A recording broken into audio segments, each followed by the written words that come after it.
Now, Donald Trump, 12 hours later, telling Fox and Friends that he was skeptical that Ruth Bader Ginsburg's granddaughter with this entire story. Have a listen to this. Well, I don't know that she said that, or was that written out by Adam Schiff and Schumer and Pelosi? I would be more inclined to the second. Okay, that came out of the wind. It sounds so beautiful. But that sounds like a Schumer deal, or maybe a Pelosi or Shifty Schiff. So that came out of the wind. Let's see. I mean, maybe she did, and maybe she didn't. Maybe she did, or maybe she didn't. It sounds like it was from Shifty Schiff. Is that so out of the realm of possibility that a woman and what she's accomplished in her life may have said, it might have been recently, or it might have been 6 months ago or 2 years ago, I don't know.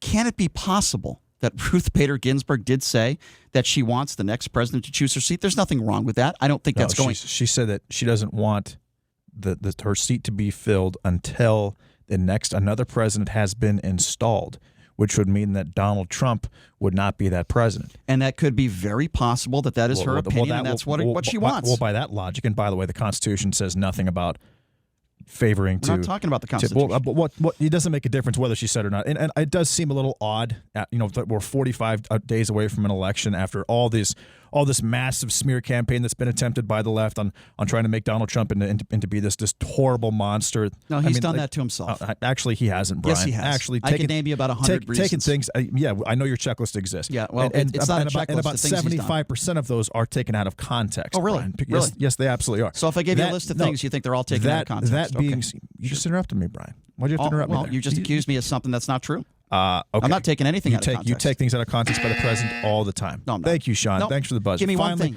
Finally, the buzzer. Give me one specific thing I've taken out of context. Well, you said that Donald Trump called John McCain a loser for being captured. No, I didn't. And Never he did said not, that once. You said it multiple times until I corrected you on it. No, you're lying. That definitely happened. You're absolutely lying. But that's totally no. You're not going to get away with that. You're not going to get away with that. That's totally besides the point. You're not going to get away with that. You're lying. What are you trying to do right now? You're lying. What's going on here, Brian? You are lying. I never said that. All I'm saying is that, by that logic, then Ruth Bader Ginsburg had Donald Trump wins on November 4th, which I believe that he will.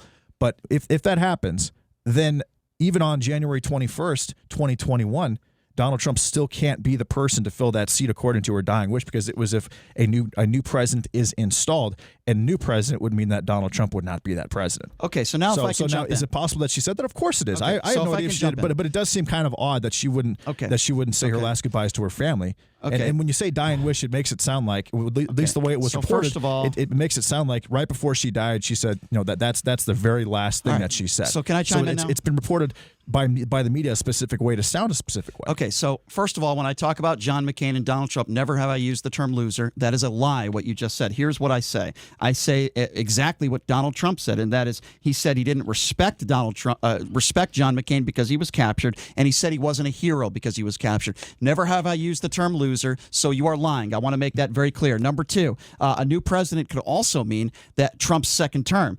They do an inauguration every 4 years, so that is also important to note. So now, for me to sit here, a new president installed means that it would be a different president. Not necessarily. A new president. Donald Trump would not be a new president in his second term. It would be Joe Biden. And by the way, when Joe Biden said, as Leo Terrell, when he brought up the point that Joe Biden said that if you ain't black, or if you don't vote for me, you ain't black, you said he apologized for that and you were okay with that. Well, Donald Trump also basically he didn't apologize, but he took back the fact and he condemned neo-Nazis and white supremacists for the Charlottesville situation. But you won't accept that. Okay, why do you accept it from Joe Biden and not Donald Trump? If you can give me 10 because seconds, you took that out of context and you said, well, if you can give me 10 seconds, he said good people on both sides. You said that's been part of your checklist for a long time. But Donald Trump, 24 hours after that, totally condemned all those people, and all he said that there were good people there that were supporting a great general like Robert E. Lee. So that's another example, Brian. So a new policy, if you're not going to let me answer, then don't ask me a question. That should be the new policy of the show. But I will do my best to answer, because I answered this yesterday as well. My criticism of Donald Trump, number one, and by the way, you're right. Joe Biden did apologize. Yeah. If I could finish, please. Donald Trump did not apologize. So that's kind of important. I respect people that admit they're wrong and they apologize. Joe Biden did say he was wrong, and he was wrong, and he apologized. Donald Trump did not. So I'm glad you admitted that. Number two, it is unacceptable for the leader of the free world to say there are good people on both sides, and then it takes him 24 hours, actually more than 24 hours, because later that night, the next day, he said he disavowed, the bad people out there that were the Klan members. It took him more than 24 hours. You know why my criticism is there? I'll tell you why. Because when Donald Trump is on the crapper, the second Bill Maher says something about him, it takes him less than 10 minutes to tweet. If Donald Trump is watching Saturday Night Live and he doesn't like how Alec Baldwin is portraying him, mark my words, he doesn't wait 24 hours. If I could finish, please. It doesn't take 24 hours to discredit Saturday Night Live. If it's something about Donald Trump personally, it takes him less than an hour to go on social media and use his little fingers and criticize somebody who criticized him. How long did it take Joe Biden to apologize? No, we're not talking about Joe Biden right now. We're talking about Donald Trump. It's all about time frames, right? Excuse me. We're not talking about Joe Biden right now. I just said he apologized. We're talking about Donald Trump, and you asked me a question, and I'm answering it. I'm sorry if you don't like it. This isn't even an answer. I'm sorry if you don't like the answer, but I'm answering it anyway, and this is my answer, not yours. And I will finish the answer by saying this. It is unacceptable for the leader of the free world, the president of the United States, to take more than a day to disavow Klan members after he said a day earlier that there were good people on both sides. Listen, if this was a guy that wasn't social media savvy, if this was a guy that didn't do a lot of press conferences, if this was a guy who wasn't quick to the finger with Twitter, then I would maybe give him a little flack here. But the bottom line is, if anybody, it could be Rosie O'Donnell, it could be Bill Maher. Bill Maher did a eulogy about Donald Trump, which I thought was very funny on HBO. That night, he didn't wait 24 hours. That night, he decided to attack Bill Maher.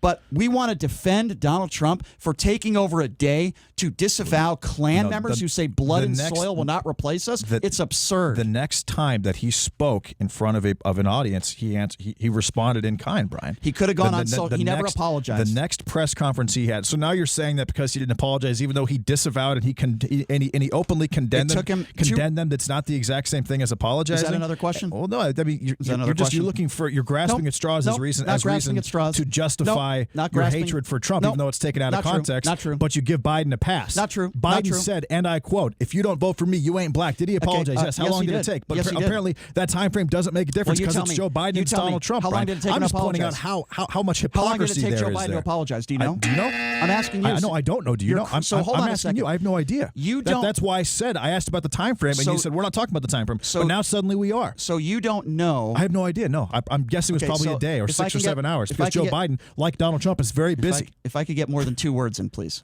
I got in, you don't know. So if you don't know how long it took Joe Biden to apologize, but you want to bring that up, yet I know how long it took Donald Trump to apologize. If you want to bring that up, then let's have a conversation about it. But if you don't know the facts, then don't bring it up if you don't know how long it took Joe Biden to apologize. Because I don't know. I have no idea. I'm guessing it was You're probably. guessing. I'm guessing it was probably a day or a little under a day. So here's the difference here. There might be a 6 to 12 hour difference. Here's the difference. Not enough to paint Donald Trump out to be this monster out of context like you've been doing. So here's the difference. But give Joe Biden a pass. There's not enough of a time difference there. So here's the difference. In the apologies or the retractions or the condemnations. Okay, let me know when you're done. Here's the difference. I'm not guessing like you. I know exactly how long it took Donald Trump to apologize. I know, and by the way, he didn't apologize. I know exactly how long it took him to address this. He never apologized. Let me tell you something. If it took somebody a year to apologize, but they finally apologized, I would respect that a lot more than a man who takes one day to not apologize. He condemned white supremacists and neo-Nazis, Brian. So let me ask you this. And you're saying that that's not the same as an apology or a retraction? Very brave. I mean, let me add this. Let me add this. What human being? He clarified what he was saying. Let me ask you this. And then he said, there were people on both sides that were there to support the General Robert Lee. I'm not talking about the neo-Nazis and the white supremacists. Okay. Of course I condemn. That's what he said verbatim, Brian. Okay. But you keep using that. You keep using that out of context as part of your quote-unquote checklist. And you think that checklist is going to totally override the policy and the things that he's done for the country. Let me ask you a question then. Let me ask you another. I'll ask you a question. And I don't think I'll get an honest answer from you when it comes to Donald Trump. Are you going to try to pin me against a wall? And if I don't agree with you, are you going to call me pathetic because I don't agree with you after 5 times? Let me know when you're done with your. Let me know when you're done with your stupid pouting, and I can ask you the question. No, please ask. Okay, thank you. Are you sure? Because I don't want you to get defensive and cry and get some Kleenex. Okay. No, just please ask. All right, I just want to make sure that's okay with you because I wouldn't want to offend you with a question about the man who you support, Donald Trump. Okay, sorry to put you in a corner, but we do a radio show and we debate.